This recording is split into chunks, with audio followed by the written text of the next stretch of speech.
Welcome to the second video in our Lector Training series for Saint Andrew Parish. In this installment, we'll talk about the preparation that will make your ministry more effective. As you begin this new ministry or seek to enhance a pre-existing ministry, recall that the source of your ministry is the personal relationship that you form with the sacred scripture. And that requires preparation.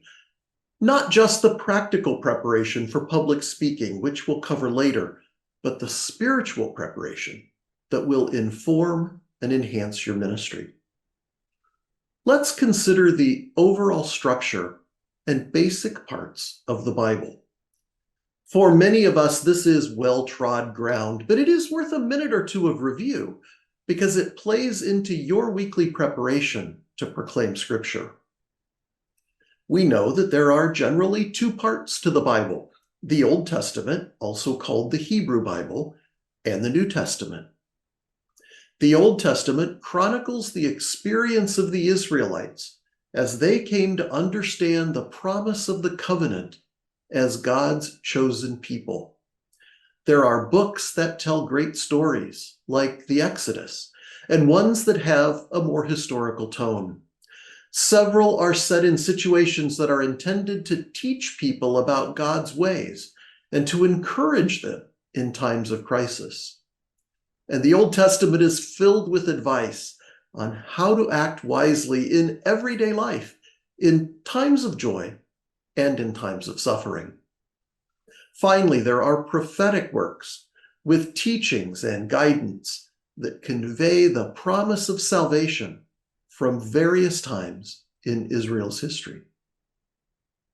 The New Testament starts with the story of Jesus, as told by the four Gospels. This is the culmination of the story of salvation, with God's self-revelation in the person of Jesus. Following the Gospels, the New Testament focuses on the lives of early Christians in the Acts of the Apostles, a continuation of the Gospel of Luke, and the letters attributed to St. Paul, which are addressed to communities trying to live according to the love of Jesus that they had experienced.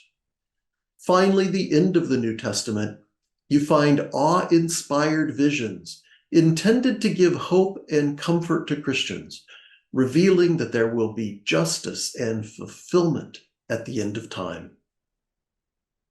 It is important to consider this sweep of the Bible to remind us that this is not a single story, but more of a library of works that together give us a fuller picture of God.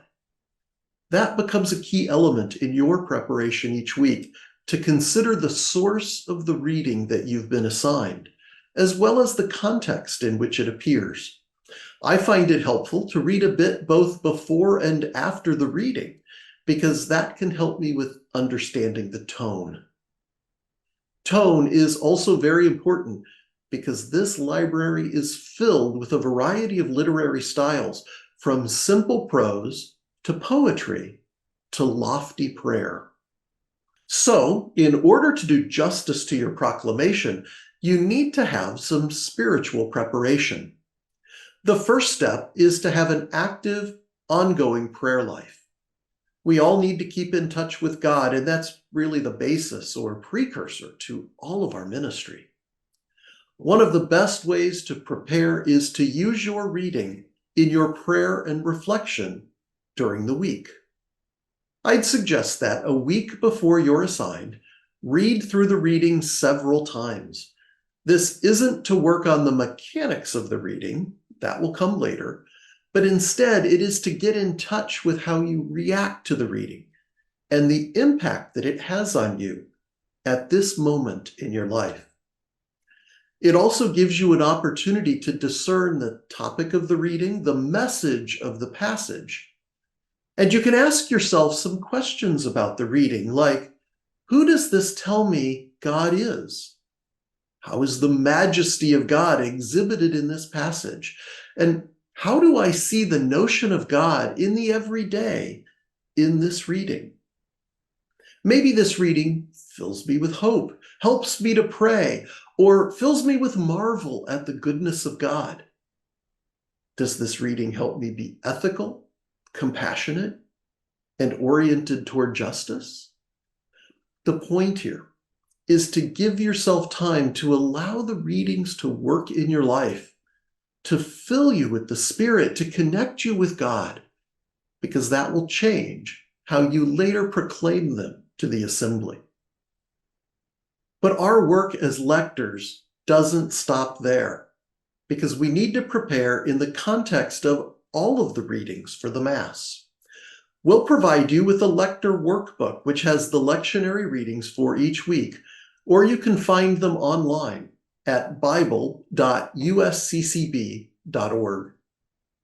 Take a moment to read through the other readings and the psalm for the Mass.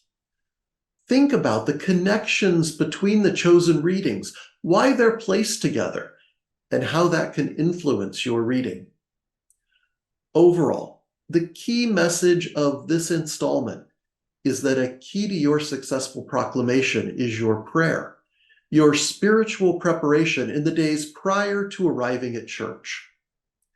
It may seem like the job of a lector takes only a few minutes on a Saturday or Sunday, but I encourage you to use this ministry as another basis for your prayer.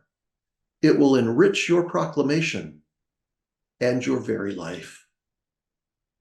In our next video, we'll move on to slightly more pragmatic concerns, including the role of the lector in our liturgical celebrations and the rituals involved.